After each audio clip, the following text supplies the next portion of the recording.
Jogando ontem lá no Paraguai, né, no estádio Nueva Ola do Cerro Porteño, o Palmeiras empatou em 1-1. O John Arias abriu o placar para o Palmeiras e o gol de empate foi dado pela Conmebol como gol contra do Carlos Miguel. Chute do Iturbe, a bola bateu na trave direita, voltou nas costas do goleiro e foi pro gol. Então, a Conmebol considerou como gol contra de Carlos Miguel, colocou isso na súmula, né? Então, o Palmeiras fez os 2 gols da partida, né? No empate de ontem em 1-1 contra o Cerro Porteño.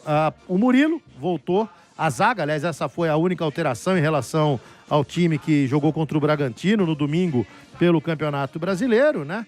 E o time foi melhor no primeiro do que no segundo tempo, embora também no segundo tempo tenha perdido chances claras de gol, principalmente uma com o Murilo no finalzinho da partida, né? Cabeceou ali, o goleiro com os pés fez a defesa e depois a própria defesa afastou, enfim. Mas o resultado não foi muito bom assim.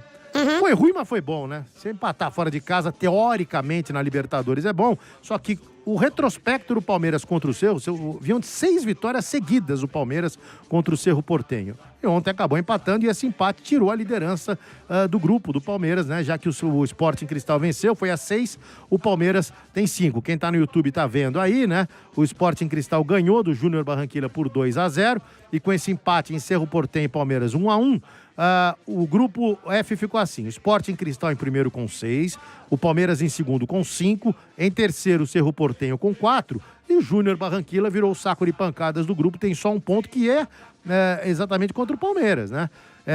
Na próxima rodada, importantíssima para o Palmeiras, fora de casa contra o Sporting Cristal do Peru, lá em Sporting Cristal, hein? Na terça.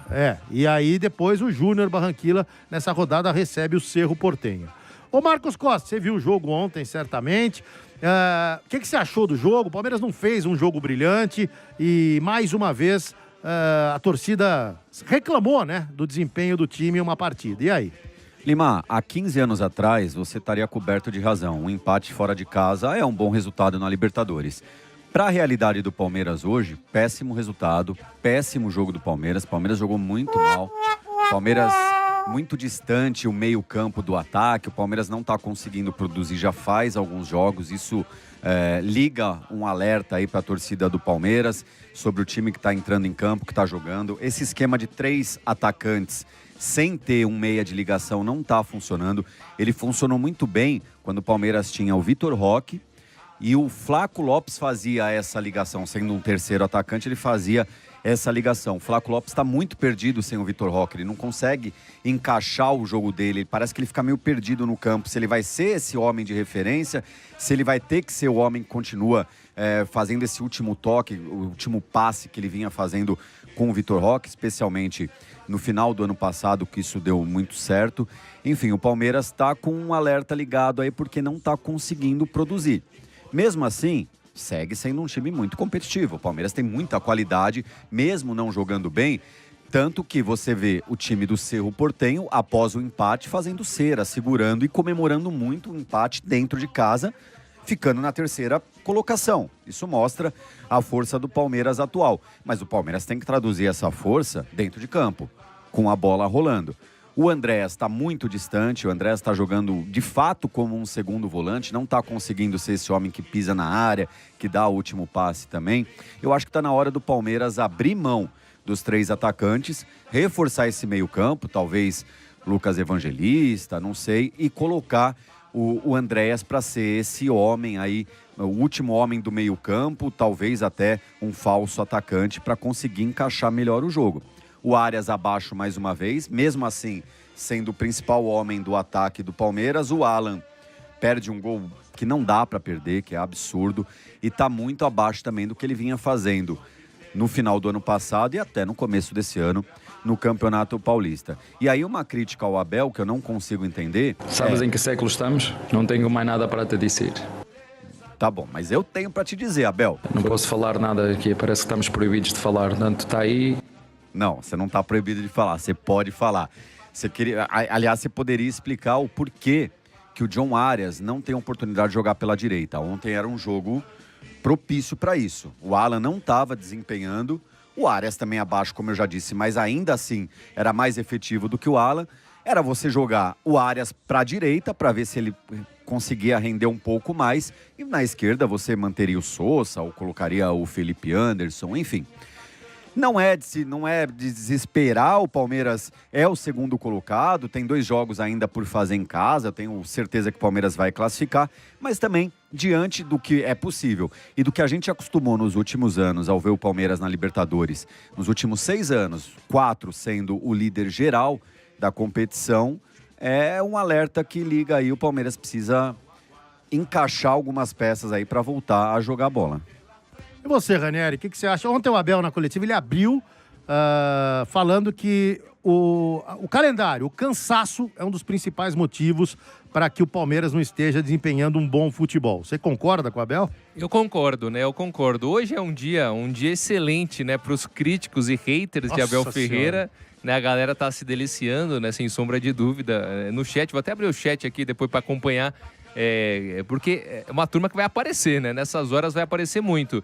Eu, sinceramente, Lima, eu acho que a partida de ontem deixa claro isso, justamente, né? Como que o Palmeiras, ele tentou administrar a vantagem que tinha construído no primeiro tempo. Porque sem muito esforço, o Palmeiras fez 1-0, poderia até ter feito mais, não sofreu basicamente, e aí no segundo tempo o Palmeiras entendeu que, vamos dar uma segurada, tá? Porque o desgaste é elevado. Só que tirou o pé cedo demais.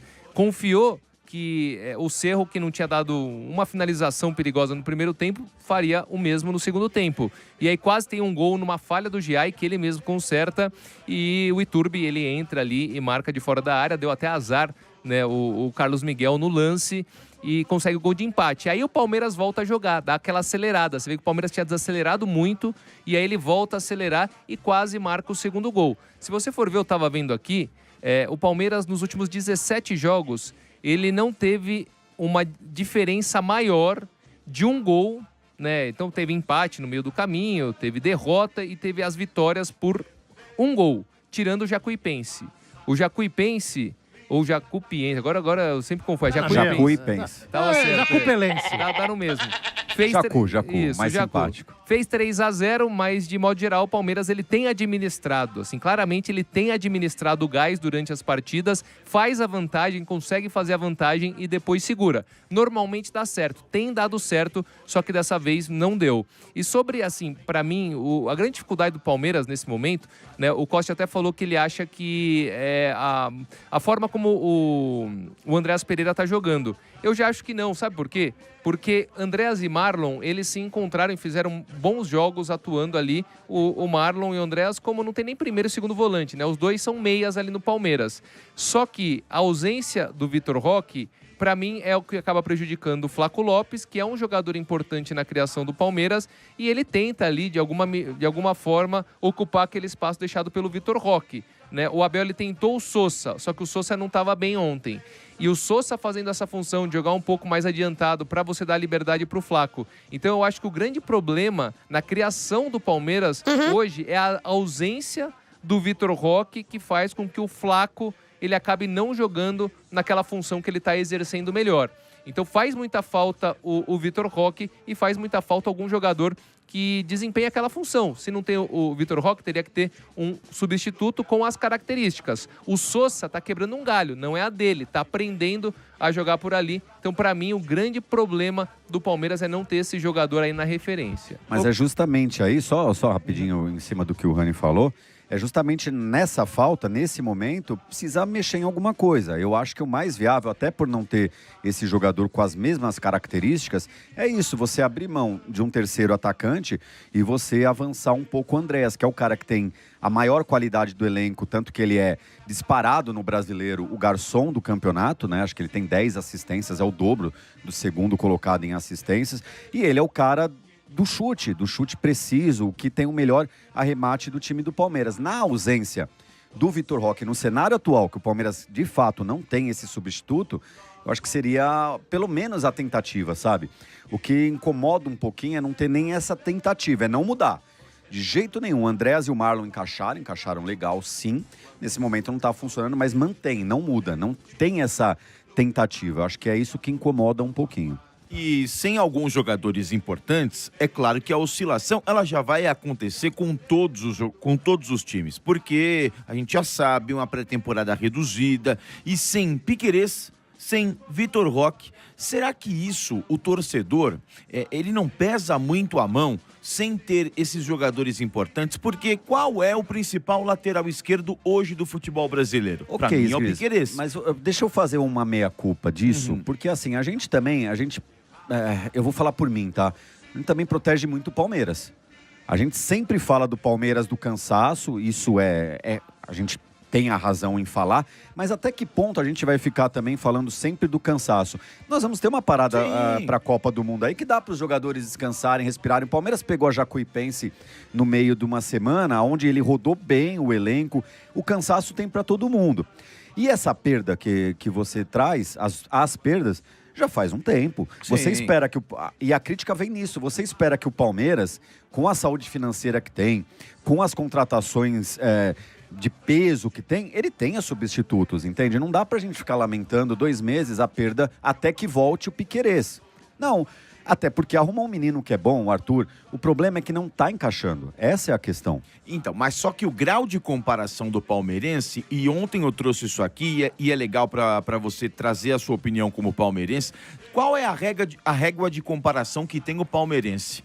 É com aquele time lá de 22, de 23, porque esse time é uma metamorfose ambulante desde o ano passado. Por quê? Saíram vários jogadores importantes da espinha dorsal da equipe do Palmeiras. Chegaram outros, alguns deram certo, outros não. Mas esse ano também, chegada de Marlon Freitas, e se encaixou muito bem, a mudança de alguns jogadores. Qual é o parâmetro que o palmeirense tem? Ele consegue ter, com todas essas mudanças, ela lá de trás, é o que já apresentou? Ou ainda não tem o parâmetro e só fica no achismo? Olha, poderia jogar assim. Eu tenho muito essa dúvida de tanta reclamação do palmeirense. Qual é o parâmetro que o palmeirense tem? Daquele antigo Palmeiras ou agora de um time que não tem sempre 100% dos jogadores? O parâmetro na Libertadores, eu falei no começo do comentário, é justamente esse. Dos últimos 6 anos, 4 é o líder geral. Esse é o parâmetro. A régua do Palmeiras realmente está muito alta. Mas é outro time? Sim, mas é o Palmeiras. São outros jogadores, o time é o mesmo. É a Sociedade Esportiva Palmeiras. E aí você espera que mantenha, que você tenha as trocas necessárias de jogadores, as reposições e mantenha sempre esse alto nível competitivo, que vem fazendo no Campeonato Brasileiro. Como eu disse, não é nenhum desastre, mas aciona um alertinho aí, né? Liga a luzinha amarela ali de, precisamos jogar e temos condições de jogar mais.